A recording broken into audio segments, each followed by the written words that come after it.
Saludos, amables televidentes. Qué bueno reencontrarnos con ustedes.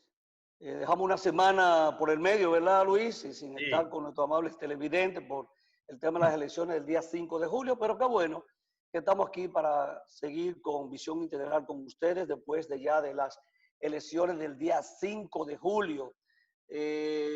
Todo ha transcurrido como tan rápido y ya tenemos la primera semana después de ese proceso del cual hablaremos ampliamente, porque ya tenemos que hablar también que faltan solo 35 días para que las próximas autoridades electas el día 5 asuman la dirección del Estado, asuman el gobierno como tal. Y ya hay medidas por ahí que se han ido anunciando, que más adelante también hablaremos. Pero yo correcto. quiero, Luis, brevemente recordarle a los amables televidentes que nos ven a través de este canal, que nos pueden ver a través de TV Quisqueya, canal 1096 de Optimum. Y decirles que también está muy Claro TV por el 1042, 1012 de Claro, perdón. Si es que para la gente de Estados Unidos que nos ve New York, New Jersey y Connecticut. Yo quisiera, Luis, entrando así muy, antes de entrar a tratar los temas, solidarizarme con Reinaldo Pared Pérez, secretario general del Partido de la Liberación Dominicana, quien fuera uno de sus precandidatos y que en algún momento se retiró. Hoy atraviesa por una situación bastante difícil, fue operado, está sufriendo de un cáncer, fue operado y parece que todo va marchando muy bien. Desearle pronta recuperación, Muy que buena Dios le noticia. proteja, que le acompañe y queremos tenerlo de vuelta porque es un hombre muy valioso al cual yo tengo un aprecio muy particular. Y definitivamente que es un hombre que tiene una serie de momentos y digamos, de actuaciones que están para la historia. Y Sí, él trabajó, ¿verdad? Y se va a quedar ahí su nombre por siempre en la ahí historia. está su trayectoria política y como servidor público, sobre todo en el Senado de la República, que hizo una gran labor en los años que tuvo al frente de Así esa es. institución. Tenemos el tema del COVID, Luis, 19. Bueno, Funcionarios empiezan a aparecer de nuevo, funcionarios contagiados por esta terrible enfermedad. wow. Estamos hablando del director de Servicio Nacional de Salud, estamos hablando de Robert de la Cruz, que es el asistente del presidente de la República y quien fuera candidato a senador por la provincia de la Altagracia, anunció en esta semana que dio positivo. Creo que un sacerdote también en esta semana, lo que ha Jovencito, usted ocurrido, es jovencito, ¿eh? No sé. Muy jovencito, poca edad, ¿eh? otro más contagiado, ese falleció lamentablemente. Y cada rato llega la noticia, Víctor, una persona amiga, Exactamente. que nos enteramos también de su caso. Y como ese, ya la gente, los casos se le están acercando, están de cerca. Los casos de contagiados y las muertes que van ocurriendo por esta pandemia que está afectando el mundo. Y para eso estamos hablando ya que sobrepasamos los 12 millones de personas contagiadas y más de 550,000 personas que han fallecido en todo el mundo. Ha ido descendiendo la cantidad de personas que han fallecido. Sin embargo, América Latina, Centroamérica, ahora son los focos de contagio. Y ahí entramos nosotros con una situación bastante complicada porque ya hablamos de estamos hablando ya de más de 42,000 personas infectadas. Estamos hablando de casos activos, más de 20,000, más de 860 personas que han fallecido. Entonces, es una situación bastante complicada la que tenemos, por eso las autoridades han tenido que estar haciendo operativos después del proceso electoral, todo el mundo sabía lo que iba a ocurrir, y entonces en este momento hay operativos, preocupación en la región norte del país, en el Gran Santo Domingo, intervención en los tres brazos, pero esto ya ahora no solamente es el COVID, sino es la malaria, y entonces la situación se torna complicada. Compleja. Entonces, de tal manera, entonces que las autoridades tienen un reto, ¿verdad? Bastante delicado en ese aspecto y eso requiere también de la solidaridad de la población, de nosotros todos los dominicanos, ¿verdad? Solidarizarnos con esta situación que cada vez se torna más complicada y viene afectando la vida de muchos compatriotas, ¿verdad? Día tras día. De tal manera que hay un reto para la sociedad dominicana, hay un reto para lo que es la dirección, lo que es para lo que es el liderazgo político dominicano, en el sentido de que esta es una situación que cada vez se hace más delicada y más complicada. Yo vi con mucho agrado el tema de que el presidente electo haya asignado una comisión, ¿m?, que le integra, creo que la señora vicepresidenta, a los fines de poder empezar a ver el tema sanitario, porque es que es el tema principal en este momento. Está el tema económico, pero el tema sanitario viene a ser el tema principal en este momento. Y como hay una comisión de salud designada, yo pienso que prácticamente para ver este tema del COVID-19, el contacto con las autoridades que en estos momentos son las responsables, el ministro de Salud, el director nacional de salud y la comisión creada para estos fines, son quienes tienen la responsabilidad por instrucciones del gobierno, que en esta semana estuvo reunido para darle seguimiento y evaluar el comportamiento. Porque yo digo, Luis, que la situación que tenemos ahora es de mayor preocupación que la que tuvimos inicialmente. Inicialmente, así es. Por la cantidad de casos, por la cantidad de contagios. Y digamos, también por todo un proceso que concomitantemente se va produciendo también en los países vecinos, en lo que es, digamos, toda la parte que tiene que ver con América Latina y América Central. También con toda esa situación que vienen sufriendo estos países, en ese sentido, que llegan hacia nosotros como noticia y que nosotros también entonces de alguna manera tenemos que conocer y analizar cómo ellos están enfrentando esa situación, dado que hay en ciertas situaciones que ellos, la situación ha sido compleja mucho primero que nosotros. Y por lo tanto, ellos adquieren ahí una experiencia que sí, pueden... es un aprendizaje. Cada día aparece un medicamento que puede ser más efectivo. Se han mencionado varios medicamentos. Hay cientos de medicamentos en estos momentos siendo probados en todo el mundo, más de 160 medicamentos. En Centroamérica creo que hay unos medicamentos que se van a empezar a fabricar que parecen con buenos resultados, sobre todo para los países de Centroamérica, que hay laboratorios excelentes, tanto en Costa Rica, Honduras, Guatemala, pero creo que Rusia ahora mismo ha anunciado un medicamento con excelentes resultados, los Estados Unidos también, pero no tenemos la vacuna, tenemos medicamentos para combatir el virus, la bacteria. Pero, lamentablemente, esto, hasta que no aparezca la vacuna, tendremos que estar luchando con esta situación. Entonces, aquí viene lo que nosotros hemos dicho toda la semana, que la gente tiene que entender que esto es muy serio y que tiene que asumir con responsabilidad lo que le corresponde. Y la gente aquí como que todavía no lo coge muy en serio. ¿Será que lo coge en serio cuando llegue a su casa contagiado, contagia a los demás, contagia a su familia? Entonces parece que hay que lo va a tomar en serio. Fíjate cómo nosotros, como nos hemos estancado en las 4 fases que había. No pudimos pasar a la tercera. Sin embargo, hemos tomado decisiones para reactivar la economía que prácticamente pasamos a la tercera, no pasamos a la cuarta. Pero ya nosotros estamos en una vida que podemos decir que es normal.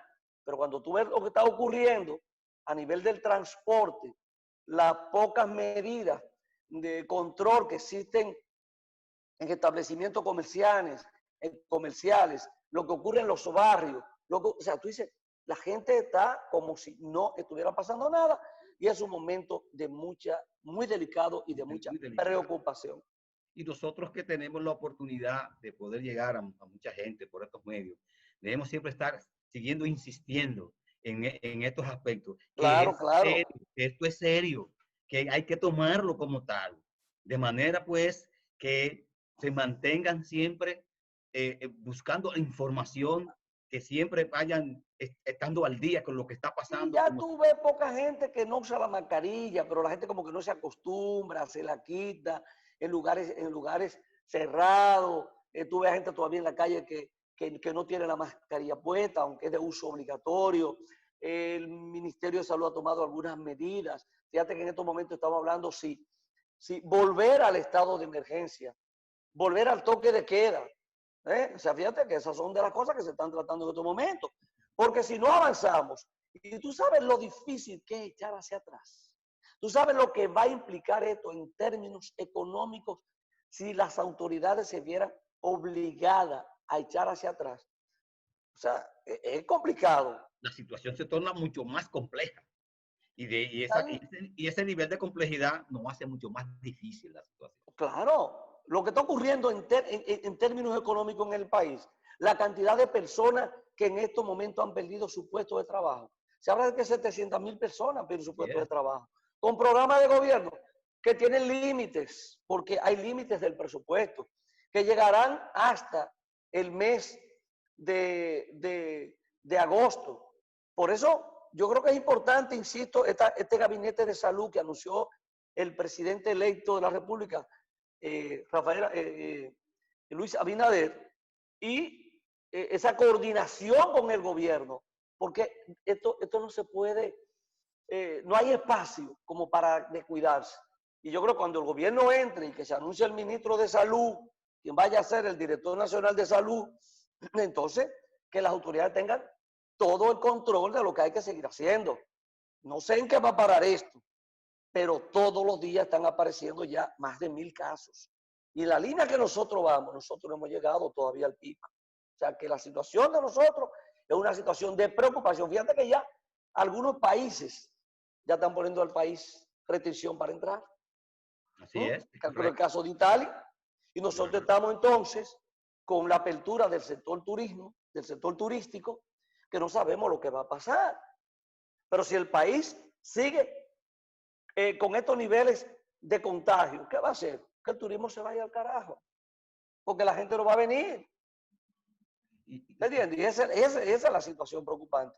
Cuando tú ves lo que está pasando en el mundo, señor, mire, Bolsonaro, la presidenta de Bolivia, o sea, los mandatarios se están contagiando y la gente dice, señores, pero eso es la realidad y la gente, insisto, no lo quiere entender. Vamos a ver lo que van a hacer las autoridades en los próximos días. De manera tal, perdón, José, ahí para establecer un punto, ¿verdad? Que quede grabado en la gente que nos está escuchando. Señores, esto no es juego. Señores, Así es. en serio. Mire, Luis, pasando a otro tema, lo que tiene que ver, aquí hay dos temas, el tema de las elecciones y el tema del coronavirus. Y los desafíos del próximo gobierno, el próximo presidente de la República, el presidente electo, Luis Abinader Corona, Rodolfo Corona, ¿no? Sí. La Junta Central Electoral, podríamos decir que concluyó haciendo el papel que le correspondía, lo que todo el mundo esperaba que debía hacer. Estos han sido los procesos electorales más costosos que haya tenido el país. Claro, fueron muchos procesos, no fue un solo proceso, fueron 4 procesos. Una primaria que la Junta en principio no quería, unas elecciones abortadas en febrero, unas elecciones llevadas a cabo en el mes de marzo y entonces las elecciones presidenciales del día 5. 4 procesos, y por eso esos 4 procesos, tú dirás, bueno, tiene que ser 4 presupuestos prácticamente similares. Quizá no, porque no se moviliza la misma cantidad, no es lo mismo la primaria que las otras elecciones. Sin embargo, las autoridades, los jueces de la Junta Central Electoral han mostrado satisfacción. Muy bien, terminamos, la historia lo juzgará, pero yo creo que la Junta tuvo mucho que ver con las cosas que ocurrieron aquí y que no asumió su responsabilidad en el momento que debió hacerlo, cuando se hicieron un serio cuestionamiento a cuestiones que estaban pasando y la Junta le dio de lado. Cuando no le dio seguimiento al proceso de febrero, a las elecciones municipales, y abortó un proceso, le explotó en la mano, sin tomar medidas antes de que el proceso iniciara. Podemos decir que al final, que no se podía esperar otra cosa, terminamos más o menos bien, pero esa Junta no puede reivindicar más ahí, porque ellos lo pusieron para eso. Y yo no creo que finalmente ellos hayan quedado muy bien. Esta es la Junta más cara y los procesos más caros que no han salido. Y hay cosas ahí que al final tendrá que determinar qué pasó. Hay cuestionamiento en el mismo proceso, los observadores internacionales, participación ciudadana, sobre todavía vicios que encontramos y prácticas que ya deben ser de una vez y por todas dejadas de un lado en los procesos electorales dominicanos. ha perdido confianza definitivamente. No, Antes, perdió confianza, yo creo que la recuperó un poco, Luis. ha perdido confianza desde la perspectiva de que su rol es muy amplio, demasiado amplio es su rol, y tú lo enfocas de manera brillante cuando establece aspectos y lo compones entonces en todo. Y ahí uno se da cuenta, ¿verdad?, que la situación, ¿verdad?, desde el punto de vista de la Junta, tiene también su parte que le justifica al pueblo todo el cuestionamiento que le ha hecho en Y en cierta. algún momento aquí hay que decir qué fue lo que realmente pasó y quién fue responsable. Lo que pasó se dijo. Ahora, ¿quién asume la responsabilidad? Porque el país tuvo que invertir millones de pesos en un proceso que abortó y hubo cuestionamiento a quienes fueron responsables. Y hasta ahora no se ha dicho qué fue lo que realmente pasó. Ese capítulo no se puede cerrar sin saber qué fue lo que realmente pasó y cuáles fueron los responsables. Luis, vamos a hacer una pausa. Vamos a hacer una pausa porque tenemos que seguir con estos comentarios, pero estamos obligados a pausar. Así que retornamos en breve con estos comentarios.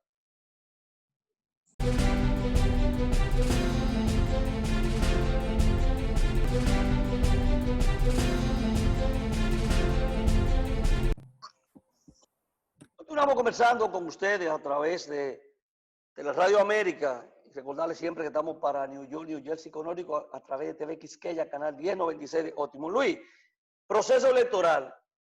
Vamos a ver. Toda la incertidumbre que había fueron despejadas el día 5. Toda esa presión, toda esa confrontación, incertidumbre que vivió el país, porque ese día iba a ocurrir lo peor, no ocurrió. Qué bueno, que hayamos transcurrido un proceso con pocos cuestionamientos y sobre todo con pocos casos que lamentar. Probablemente creo hubo una persona que, creo que dos personas fallecieron, fueron dos, me parece que fueron dos. ¿Dos personas? Bolívar, el del Capotillo, y creo que en Barahona fue la otra persona. En el sur. No recuerdo bien, pero para unas elecciones un proceso que fue tan complicado al final, de tantas acusaciones, de tanta confrontación, uno pensaba que el día de las elecciones iba a ser una situación bien difícil que se iba. Y las cosas transcurrieron de manera como muy tranquila. La gente votó, a veces uno pensaba que por la cantidad de personas que estaba votando, era que estaba votando el 60, el 70%, y que la atención iba a ser de un 30 o de un 35, que era lo que tradicionalmente ha ocurrido. Sin embargo, fue una abstención de prácticamente de un 45%, votó el 54 punto y tanto por ciento, o sea, que la atención fue bastante alta. Sin embargo, yo creo que hay que hacer un reconocimiento a la disposición del ciudadano dominicano, que hemos sido elogiados por varios países que han dicho, el caso de Bolivia, Evo Morales, porque las elecciones debieron haberse celebrado. Ahí la presidenta ahora mismo tiene el COVID, que ya ha ido postergando las elecciones y quedándose en el gobierno. Digo, es un ejemplo para los países de América Latina lo que ha ocurrido en República Dominicana por haber celebrado unas elecciones en medio de una situación tan adversa como esta. Eso fortalece la democracia, fortalece el sistema de partido, y entonces nosotros tenemos más que felicitar a los candidatos electos, al presidente de la República, a la vicepresidenta y a todos los candidatos, senadores, senadoras, diputados y diputadas de este proceso. Un comportamiento digno de ser alabado, un comportamiento cívico, un comportamiento ejemplar. Y nos ganamos, por lo tanto, los elogios, ¿verdad?, de toda la región, y también quedamos como un ejemplo, ¿verdad?, a seguir en ese sentido, dado de que el nivel de complejidad de lo que ha sucedido en toda la región, de verdad, que la República Dominicana se merece un buen elogio, el pueblo dominicano también un buen elogio por su comportamiento y por lo que sus autoridades establecieron responsabilidades que al final dieron resultados positivos. En estos momentos, bueno, Estamos hablando y es bueno esto que quiero así plantear. Estamos hablando que 7.5 millones de dominicanos podían ejercer el derecho a voto en el país y en el exterior. De eso votaron 4.163.000. Eso fue un 55.29%. Entonces, la abstención fue del 44.71%. Correcto. Pero ¿qué ocurre? Que el PRM y aliados obtuvieron 2.154.000 votos. Eso fue un 52.52%. Los otros partidos, yo quise plantearlo así, todos obtuvieron el 47.48% para el 100%.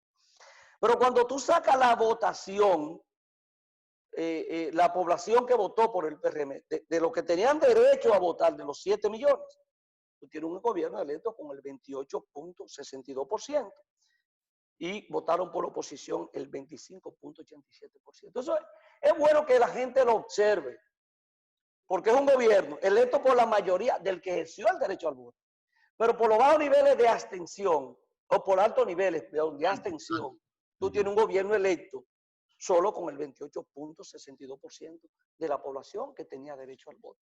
Yo quise traer ese dato porque es interesante a veces que quienes asumen el poder y el gobierno sepan que hay una parte de la población que es mayoritaria, que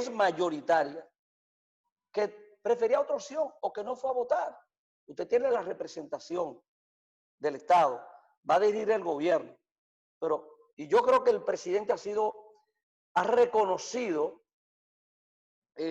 con mucha humildad su discurso. A mí me gustó la noche en que se dirigió al país, y he visto un discurso muy concertador, una persona que parece que sabe lo que tiene que hacer, pero bueno, recordar que esos son los niveles de votación que se obtuvieron, que fueron muy bajos, y cuando hacemos ese análisis, que es del 28%, es importante que eso se sepa.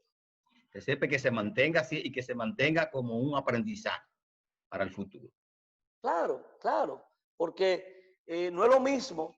Fíjate que Danilo, cuando ganó las elecciones del año 96, sacó el 62%. Danilo solo sacó 2 puntos. El PLD tenía el 50 y creo casi como más del 50%, creo que el 55%. Los otros fueron los votos de los partidos aliados, pero te llevó a 2.800.000 votos. ¿No entiendes? Entonces, tú tenías un gobierno con una amplia votación. Fíjate que recuerda que la diferencia fue de un 37%, 62% al 35%. 35. Esa fue de un 27%, perdón, de un 27%.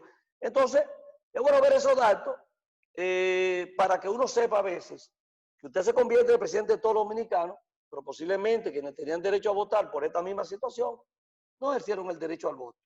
Pero eso es lo que ocurre. Y ahí entonces hay que ver, Luis, en estos momentos, después de todo esto, bueno, el gobierno está haciendo electo lo que tiene que hacer.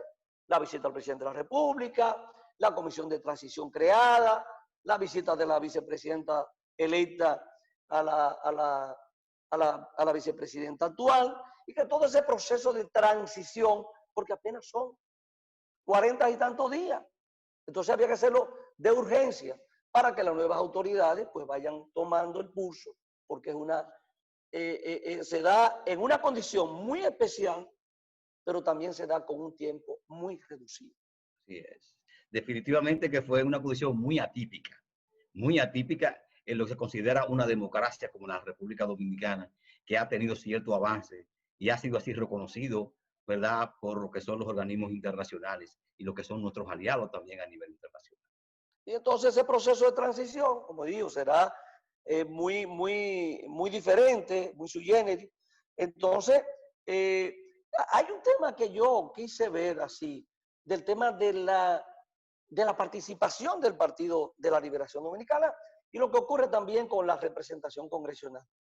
El PLD yo creo que ha tenido una grande sorpresa en estos momentos. El PLD, cuando tú ves lo que es la votación, que como resultado viene la elección de los senadores y diputados, y yo quiero quedarme solo en el caso de los senadores, el PRM hasta ahora está peleando por una posición, que es el caso de Elías Piña, que está en disputa por los cerrados del proceso y que los votos nulos podían variar, pero ya prácticamente la Junta, vamos a ver qué va a pasar, pero la Junta ha dado como ganador a Elías Piña. El PRM, 18 senadores, el PLD 6, Partido Reformista 5, Dominicano por el Cambio 1, el BIS 1 y la Fuerza del Pueblo 1. Sin embargo, de los 5 del Partido Reformista, 4 son de la Fuerza del Pueblo. De la fuerza. Entonces ahora mismo tú tienes un senador de la República, si va a tener una composición de la Cámara de Diputados, donde el PRM aquí tiene mayoría, porque son 32 senadores, pero para proyectos importantes no tiene ese 75% que se necesita, la 2/3 parte. Y eso va a ser interesante y sobre todo lo que va a ocurrir a nivel del Congreso, de la Cámara de Diputados. Sin embargo, que ha habido una situación bastante complicada. Fíjate que ya cuántos días han transcurrido, todavía no se tiene, ya muchas juntas lo han definido, pero todavía tú no tienes a nivel de todo el país cuál es la cantidad de diputados que tiene cada organización política, más o menos por demarcación se sabe, porque ha habido una situación bien complicada con ese voto preferencial, que fue resuelto en una ocasión, porque había un lector que te leía el voto preferencial, pero manualmente más del 50% de las actas tenían errores de sumatoria, errores de matemática. Y eso ha traído toda esta situación que ha generado tensión y sobre todo el que se desesperen muchos candidatos que dicen que han salido electos, que le han quitado votos. Y esto es una situación que en el futuro nosotros tenemos que corregir porque no podemos en cada proceso generar esta tensión. Eso se buscará la forma de hacerlo, pero es tedioso. Y si no hay gente experimentados en los colegios electorales, entonces ocurre lo que ha ocurrido con la cantidad de actas de cuadradas. La Fuerza del Pueblo,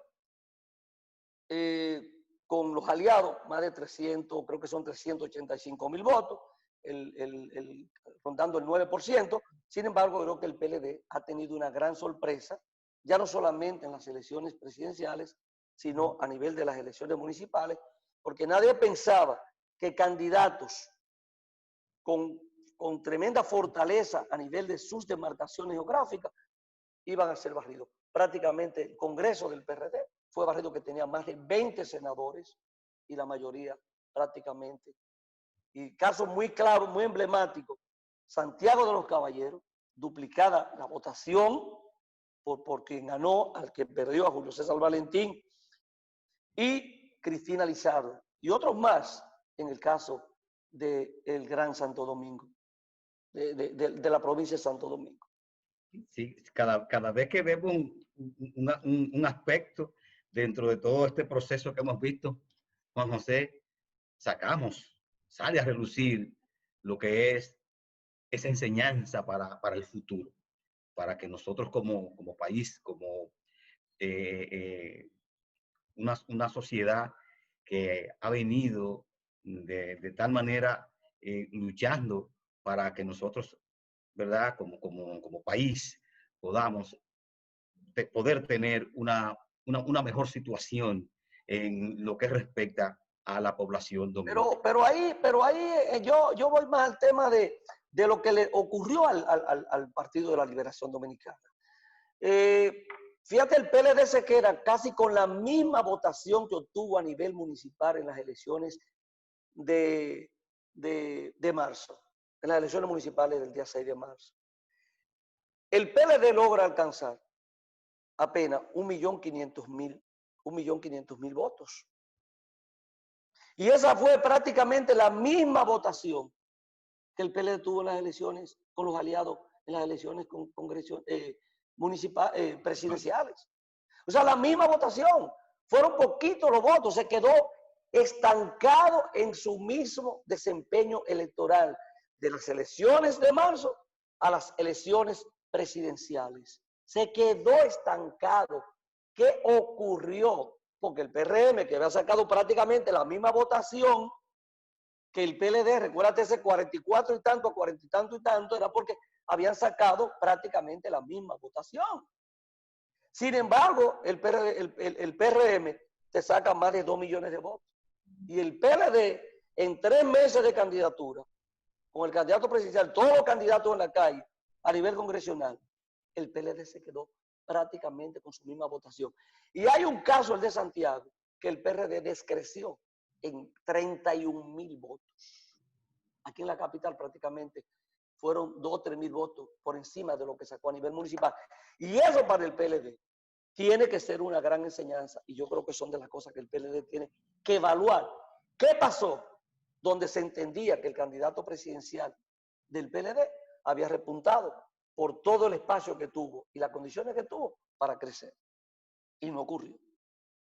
De tal manera que cada vez que analizamos un componente, un aspecto de todo este proceso, Juan José, llegamos siempre a la misma conclusión. Llegamos a la misma conclusión y cuando uno llega a la misma conclusión y cuando analiza un fenómeno, te está diciendo claramente que hay que estudiar y analizar la situación si la queremos revertir en favor de la democracia dominicana. Yo creo que el PLD tiene grandes retos. Mucha gente cuando analiza la situación dice que Leonel ganó en este proceso porque logró uno de los objetivos. Otros lo ven de manera diferente por la votación que alcanzó, pero ahí pudieron ocurrir muchísimos factores que hicieran que esa fuera la votación y no otra la que en algún momento le daban las encuestas. Yo pensaba que el PLD iba a tener un mejor desempeño. En algún momento nosotros pensábamos que iba a haber una segunda vuelta. Eso no ocurrió. La gente decidió en una dirección, no importó lo que se dijo, lo que no se dijo, votó y tomó una decisión. El PLD, lamentablemente, todo empezó con el tema de la división, el tema de la primaria, el tema de la división, la salida del presidente Leonel Fernández, constituyendo una fuerza política diferente a la del PLD. Hay reacciones en el PLD sobre lo que hay que hacer, porque para el PLD esto es una gran derrota que en algún momento tendrá que sentarse en su congreso, en el momento que lo entienda, a evaluar. El PLD se mantuvo durante más de 20 años con una estructura que no se movió en términos dirigenciales. Los mismos miembros del comité central ahí se incrementaban, los mismos miembros del comité político siempre decían que sí, era exitoso porque y siempre había la coincidencia entre el Congreso y las elecciones, para que había que cambiar las estructuras. Los mismos dirigentes de más de 20 años a nivel municipal, a nivel de todas las provinciales, a nivel de los comités intermedios, de las diferentes circunscripciones, fue el mismo a nivel de los municipios, fueron las mismas estructuras. Y entonces, el PLD lo renovó el país. El PLD lo va a hacer renovar el país. El PLD tendrá que entrar en una fase de renovación y ya hay muchos planteamientos en esa dirección. Pero al PLD le esperan días difíciles y días complicados. Tiene un congreso próximo y yo creo que tendrá que evaluar críticamente qué fue lo que ocurrió para que el PLD, que en algún momento tuvo un 57% de preferencias como partido, terminara en un 37%. 37%. Con gobiernos, con 16 años corridos de gobierno y 20 años de gobierno, 2 de Leonel Fernández, 8 de Danilo Medina, que hizo grandes transformaciones, grandes cambios, grandes aportes al país, la gente decidió castigarlo de la manera que lo ha hecho. Eso es un gran aprendizaje y el PLD tiene grandes retos de cara al futuro. Y Leonel también de demostrar no sus condiciones, sino demostrar que su salida fue la única alternativa y que es capaz de construir una fuerza política con posibilidades de poder en los próximos años. Mira, Luis, vamos a hacer una pausita porque hace rato que me marcaron el tiempo. Así que vamos a hacer una pausita y retornamos. Disculpe que en esta parte, pues, terminé con toda esa evaluación. Así que venimos de nuevo. Muy buena. Pausamos, Luis, pausamos. Okay. Venimos ahora.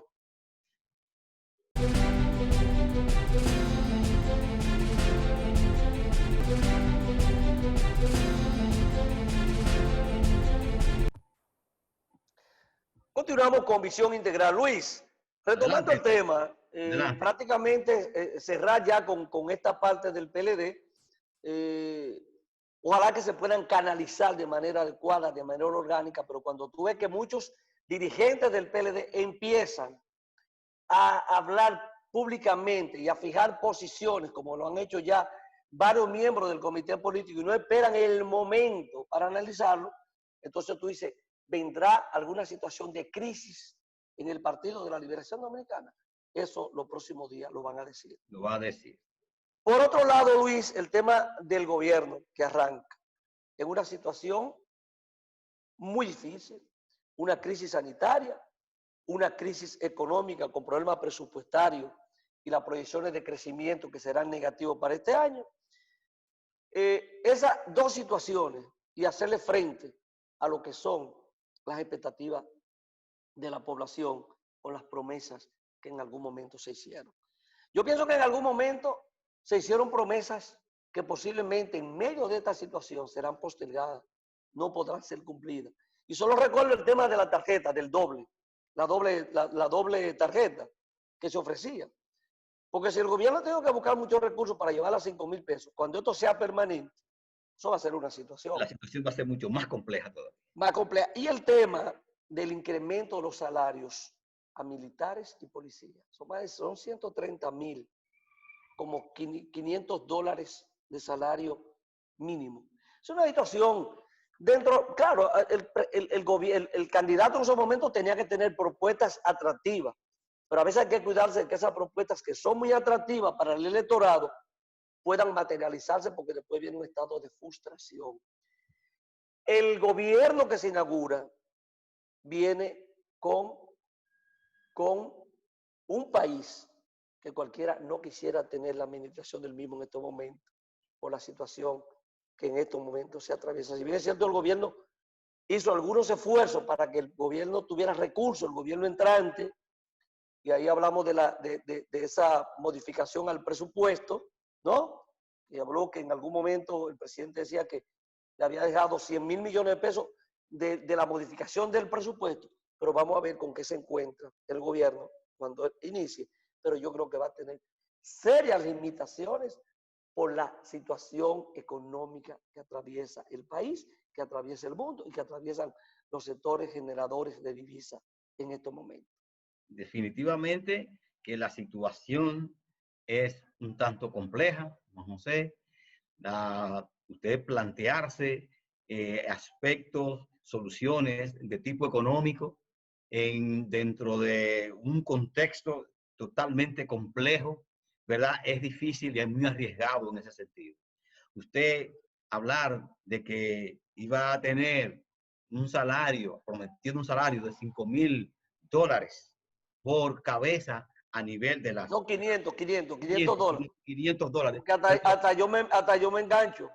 De manera tal entonces que la situación ahora se hace compleja. ¿Cómo usted ahora explicar lo que no puede dar? Y esa es una situación que nosotros tenemos que ir superando de alguna manera para siempre, para no dejar ese sabor amargo y yo sabor... me he quedado en eso, yo me he quedado en esas dos cosas nada más, pero hay muchas ofertas que pueden implicar incremento del gasto público y otra vez disminución de los ingresos. O sea, porque hay muchas propuestas en muchísimas direcciones que en algún momento pueden hacer que el gobierno no esté en capacidad, y sobre todo yo creo que este año el gobierno tiene que tratar de concluir lo mejor que se puede este año con el presupuesto que va a heredar, presión que va a tener un partido que tenía 16 años en la oposición, que si bien es cierto que hay espacios, que habilitarán espacios para colocar los dirigentes principales del PRM, la gente con la cual hay compromiso, el Estado no es que te deja mucho espacio, no. Porque ¿cuántos son guardias, cuáles son policías y militares, cuántos son médicos, cuántos son profesores, cuántos son agrónomos, cuántos son médicos, cuántos son enfermeras? O sea, ese personal no se toca. ¿Cuántos son gente de la carrera administrativa? Ese personal no se toca. ¿Cuántos son técnicos calificados que tú no puedes de la noche a la mañana a una institución y decirle, usted se me quita de aquí? El espacio no es tanto. Y el incremento de la nómina pública en estos momentos, yo no creo que el presidente se arriesgue en medio de una situación como esta. Tendrá presión y tendrá que saberla manejar, porque yo insisto, la presión para Luis Abinader tiene que ser mucha en este momento y para los responsables principales de ese proceso, de ese proyecto. Y vamos a ver lo que va a pasar en esa dirección. Es complejo, Juan José, es complejo en todo el sentido de la palabra. Y cuando tú planteas, ¿verdad?, de manera abierta, vamos a ver qué pasará. O sea, cuando uno se hace esa pregunta, ese interrogante, es porque hay muchos aspectos que cuando uno lo ve de manera individual, de manera micro, se da cuenta que es complejísimo. Más allá de lo que pudiera ser complejo, es más que complejo. De tal manera que hay que tener cuidado en ese sentido, en términos de promesas, que desde el punto de vista económico, las situaciones... Y ya un tema de promesas, es que cuando tú tienes la dirección del gobierno, cuando tú tienes el gobierno en la mano, que tú te das cuenta cuáles son las limitaciones reales que tú tienes. Cuando tú asumes una cartera, es que tú te das cuenta cómo es la cosa. Porque a veces se piensa que es tan fácil y no es tan fácil. Exacto. El gobierno tiene que concentrarse en el tema de tratar de que la economía se vea lo menos afectada. Buscar recursos, ellos tienen buenos técnicos. El tema de salud es un compromiso 1-1, porque sin salud no hay otra cosa. Y el tema de la educación, el año escolar está ahí, el iniciarse. Vamos a ver cuál va a ser la modalidad, qué va a pasar. O sea, ¿con qué modalidad? Los colegios están preparados como para la educación a distancia, las universidades, pero el sector, la educación pública, podrá la tanda extendida continuar, no podrá continuar. Tendrán los estudiantes clases 2 días a la semana y otros 3 para disminuir la cantidad de estudiantes en las aulas. Entonces esas son cosas que hay países que ya lo han ido adoptando y que tú tienes que plantearte en algún momento. ¿Cómo voy a iniciar este año escolar? ¿Bajo qué modalidad lo voy a hacer? Todo esto es, yo te digo que es muy difícil. Es una maraña complicada. Pero usted se le eligió para gobernar, tiene la capacidad, tiene un equipo de trabajo que le puede acompañar y que puede salir. Finalmente, Luis, ya el presidente dijo en algún momento, presidente electo, que hay que decirlo, porque hasta el 16 de agosto, bueno, las decisiones son del presidente actual. Y él dijo que por Twitter él iba a empezar a hacer las asignaciones y empezó a cumplir su palabra. Ya Lisandro Macarrulla, designado con efectividad al 16, ministro de la presidencia, ¿no? Roberto Fulcar, que se esperaba el ministro de Educación, el señor Roberto Álvarez, canciller de la República, Milagro Germán, la diva, como le dice, la directora de comunicación, y parece que alguna gente ya haya protestado por esa designación. Milagro Ortiz Bosch, transparencia contra la corrupción y todo ese tema de ética y transparencia. Uno pensaba ya que Milagro no iba para una función pública, se iba de embajadora, pero ella parece que quiere seguir cogiendo su luchita en la administración pública y hay que dejarla, parece que eso le da vida y la fortaleza. De todas maneras, nos vamos a acostumbrar a ver esta designación. Esto es importante porque se va quitando el presidente presión. Yo no lo había visto, creo que usted tampoco. Lo que veíamos antes eran especulaciones sobre designaciones. Muchas veces especulaciones era alguna gente que se ponía, ponme la lista, a ver qué pasa. Y entonces a veces eso era ocurría totalmente a lo que circulaba. Pero ahora, más que especular, son decisiones. El presidente lo va diciendo así y en los próximos vamos a seguir mirando cuáles son los funcionarios. Y esto es importante, que aunque nunca se había hecho, le permite a los funcionarios ir construyendo o articulando cuáles serían sus equipos de trabajo. Y la presión, en vez de estar en el presidente, estará en los incumbentes que le están designando desde ahora en una posición. De manera, Juan José, que tenemos otra papa caliente. En ese sentido ahora con las designaciones y gente que entiende que tiene mérito suficiente. Que ya designaron la posición donde él pensaba que iba a ir. Exactamente. Y se fue la otra. Y entonces viene la presión, porque también eso genera una presión al presidente de la República, al director de campaña. O sea, genera presión también, por algún lado. O dice, pues se están acabando los puestos, ese es el puesto mío. ¿Y qué van a pasar? ¿Me van a dejar afuera? Pero vamos a ver cómo le funciona designar los funcionarios con tiempo, porque eso le va a permitir visitar las instituciones, designar todas las comisiones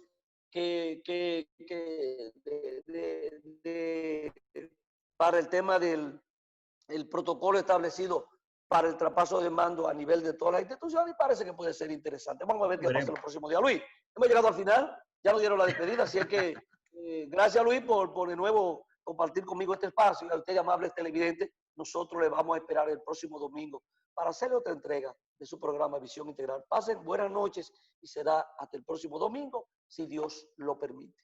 Buenas noches. Buenas.